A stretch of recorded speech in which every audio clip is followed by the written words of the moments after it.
This is CNN. Hello, everyone.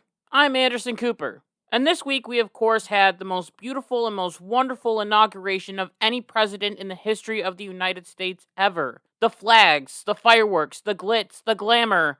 I just get goosebumps thinking about it. However, we have a breaking news report that Trump supporters were once again causing violence. To talk about this, we go back to our favorite CNN news reporter from episode 49. Thank you so much, Anderson. We are getting breaking news that once again Trump supporters were tearing up Washington, D.C. on the day of the inauguration. I mean, just take a look at this, video footage we got from people down on the field. Oh man, look at them outside the McDonald's. That's crazy. Look at all those Trump supporters running around there. Look at them smash this Bank of America window. Oh, look at that. Wow. And they're breaking more windows and more glass. And look at this evil Trump supporter try and tackle another peaceful Antifa rioter. This is absolutely crazy stuff, Anderson. Absolutely crazy stuff. My eyes can't even believe it. More windows being smashed. Look at this, Anderson. That poor man right there inside that restaurant. That poor man. Look at it. Another window being broken by an evil, racist, terrible Trump supporter. That is insane, Anderson. And they also lit a limo on fire to end it off. Wait, stop. We are getting reports that was actually the peaceful protest that took place 4 years ago during Trump's inauguration. Okay, that's my bad. Well, there was rioting and looting in, Portland, as Trump supporters were rioting about Joe Biden winning the election. Here are pictures of that. Wait, stop. No, that was another peaceful protest in Portland. That seems to be very inconsistent by the left. You called these people peaceful protesters, but they're rioting. What's next? The left is going to start liking the American flag because they won, even though for the past 4 years they called it racist? Or get this, Anderson, or will the left start liking the national anthem even though we encouraged kneeling for the last 4 years? Well, to be honest, I mean, this is just a part of the love and the unity and the love that Joe Biden is trying to promote. What? You know what? That's absolutely ridiculous. You know what? I think I'm done with CNN. I'm gonna go over to Newsmax or something else. Okay then. In other news, why is Joe Biden the best president ever?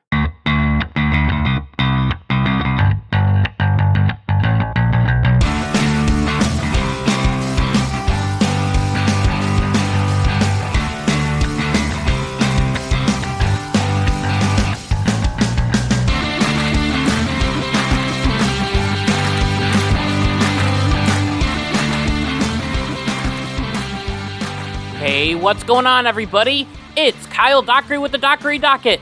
We are here with our very 55th episode of the Dockery Docket.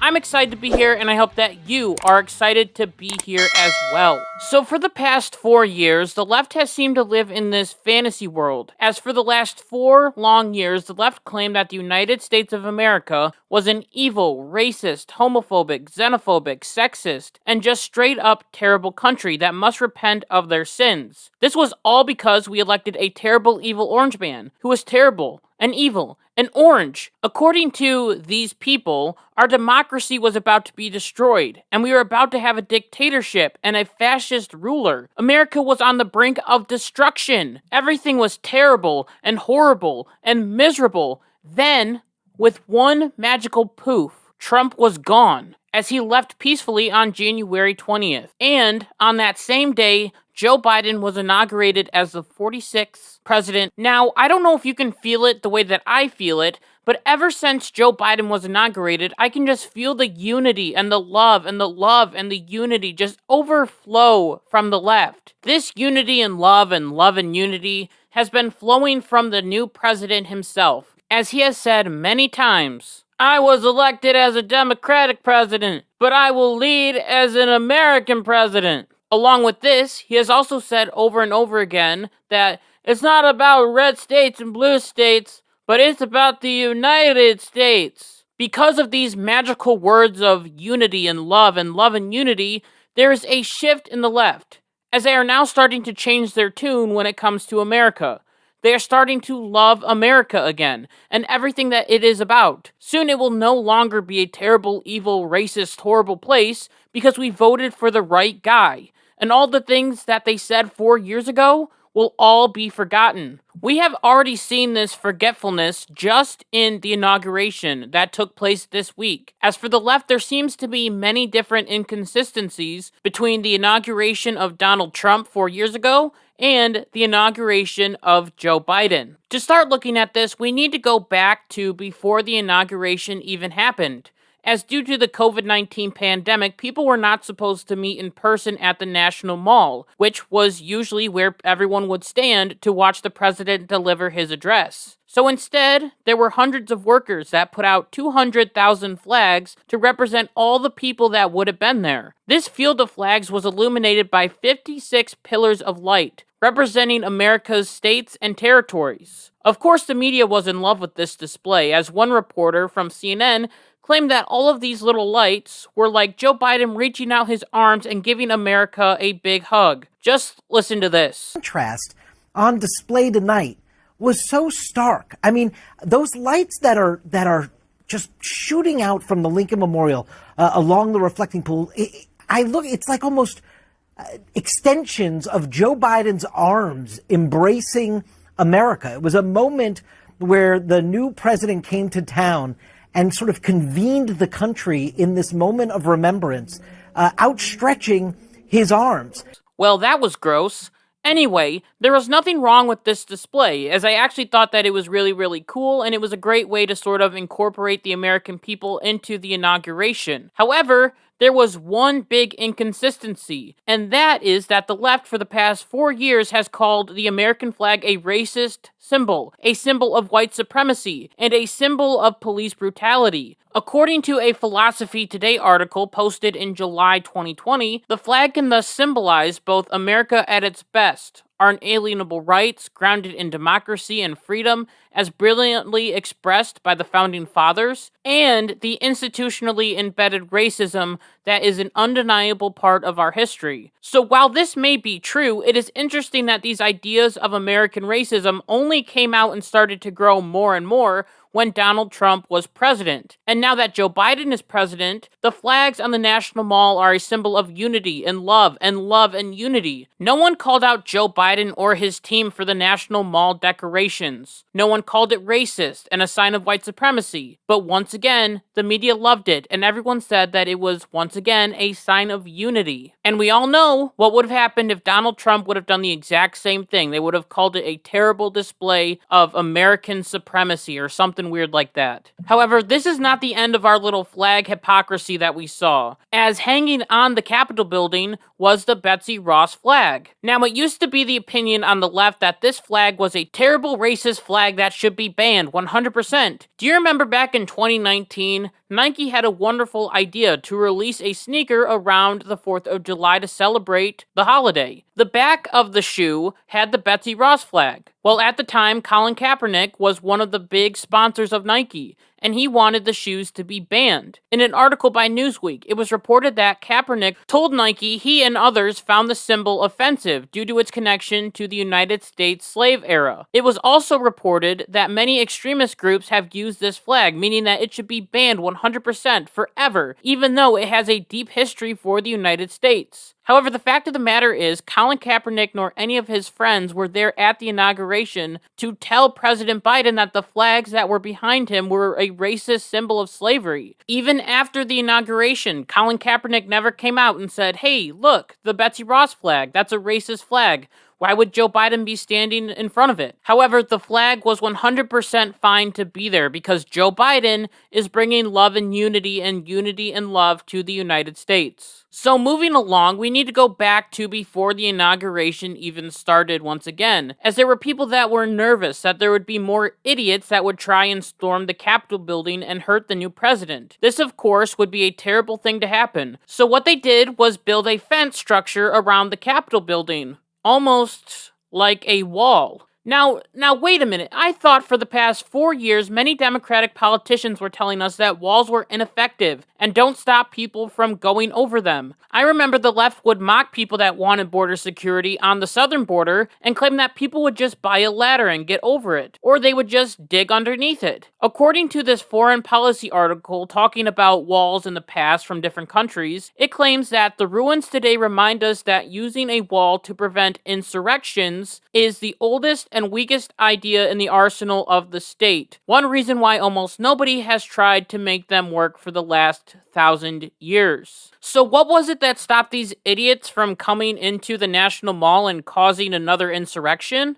A wall. What protected people inside so then no one would get hurt by the outsiders that were trying to do violence? A wall. So miraculously, all of a sudden, walls now work and are no longer racist and xenophobic, as it seems unity and love and unity is not a good defense against a bunch of idiots. Another thing that protected Joe Biden and Kamala Harris and all the other people that were behind this wall were police officers and also soldiers. There was actually a really cool moment during the inauguration as Eugene Goodman, a Capitol police officer that helped lead a mob of rioters away from lawmakers during the Capitol Hill riots, escorted Kamala Harris to the inauguration. It was good that the Democratic Party was treating this man as a hero, and he should really be put on a pedestal for his courage.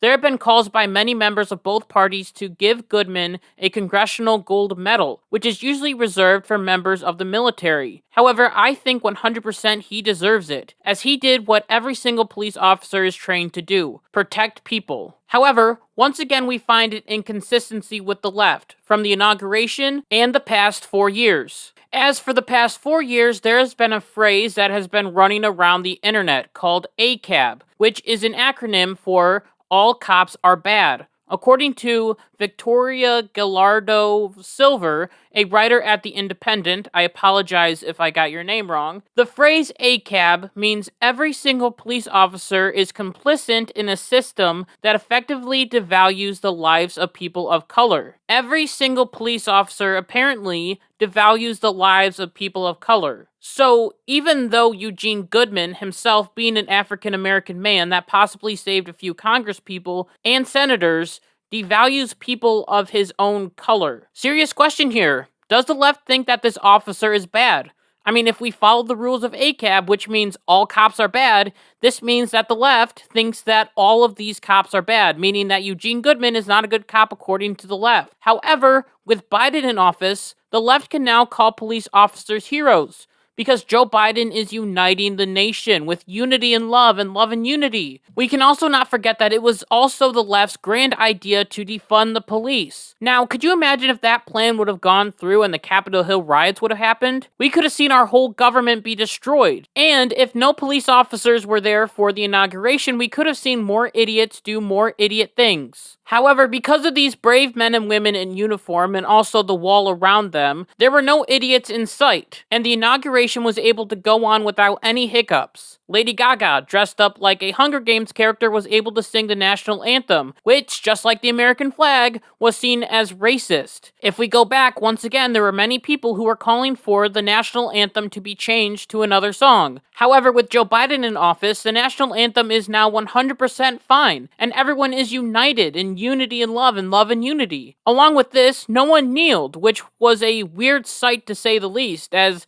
they could have peacefully protested American racism, but they didn't. Finally, after all of this, Joe Biden was able to make his grand speech, calling for unity and love and unity. Bill Clinton fell asleep, and Bernie Sanders looked like he was struggling to stay warm, and he became the best meme of 2021 so far, and of the inauguration, and even made it into my thumbnail. Here is a little montage of all the places that Bernie Sanders has been.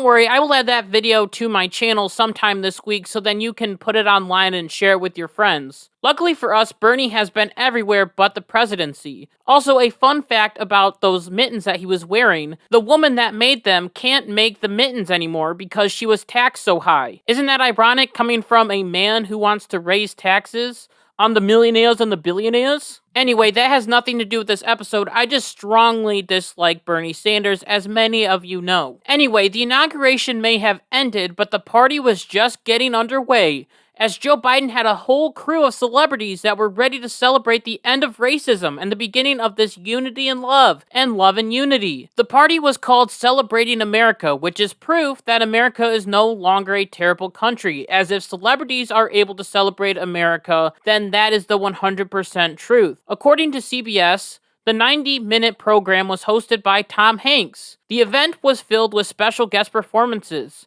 like Justin Timberlake, Bon Jovi, Demi Lovato, Ant Clements, the Foo Fighters, Bruce Springsteen, and John Legend. I mean, can you guess which party Hollywood likes? Clearly, it's the Democrats. And they have done this for so long. I remember with Hillary Clinton during the DNC, they had a bunch of different celebrities come up and sing. Guess that didn't really help her a lot. But anyway, I have a pop quiz for you. Without Googling it, can you name any celebrity that sang at Donald Trump's inauguration?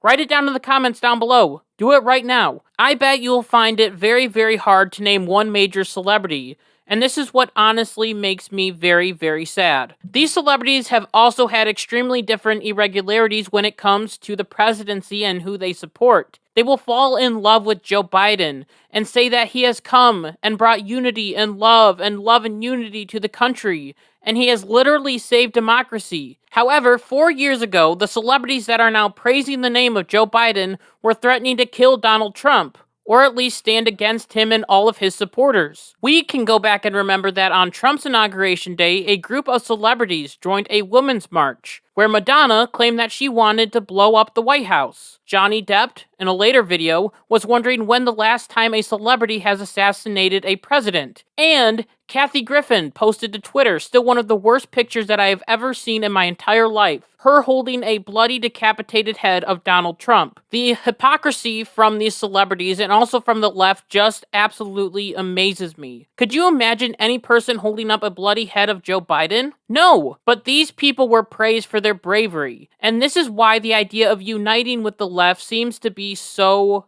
hard for us as conservatives. This idea of unity and love and unity coming from Joe Biden seems to be very hollow, as you can't really unify the country when you enter into the White House and promote a leftist agenda. For example, Joe Biden wants to push for a $15 an hour minimum wage, and in an economy where businesses that are both large and small are struggling, they might not be able to afford to pay their employees that much money, meaning that this could be the final nail in the coffin for some local businesses. Joe Biden also wants to give $35 billion to poorly run states that are blue, as he claims that he wants to be for both red states and blue states. But his priority is for the blue states. Joe Biden also wants to stop the building of the border wall that has helped stop illegal immigration. Biden has also claimed that he will pause immigration enforcement for 100 days, meaning that people from other countries could come in as they please. Joe Biden is also having us join back into the Paris Climate Accord, which means that the United States has to pay money for the UN to sit around and talk about how the world is hot. Joe Biden also wants to get rid of the Keystone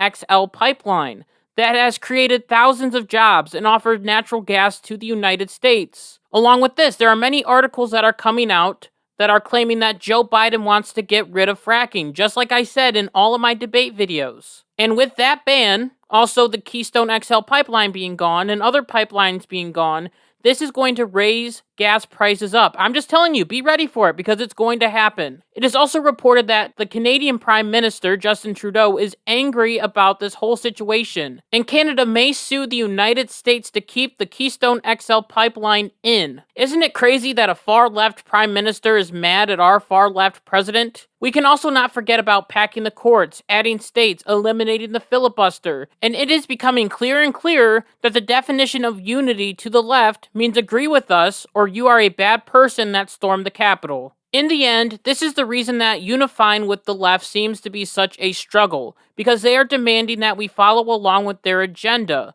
and they are full of inconsistencies, and we barely know what they believe anymore. The idea of the parties coming together and being joined by unity and love and unity is hard when the right says they like the American flag under a Republican president, then the left freaks out and says that's racist. But when their guy's in charge, everything is peaceful and wonderful. They call for unity for 4 years of their guy being in office, but once our guy comes in, that unity is gone. And once again, the left labels you as a racist, terrible person. We need to understand that the left's idea of unity is not peaceful. The goal of this unity is to ban people like Donald Trump from social media, ban apps like Parler, an alternative to Twitter, get rid of news channels like Fox News and Newsmax. This way the left can have a hold on the media forever, and whatever they say is the truth. The left doesn't want true unity. They want control. And this is why we are still united through division. With that, I want to thank you so much for listening to this episode of the Dockery Docket.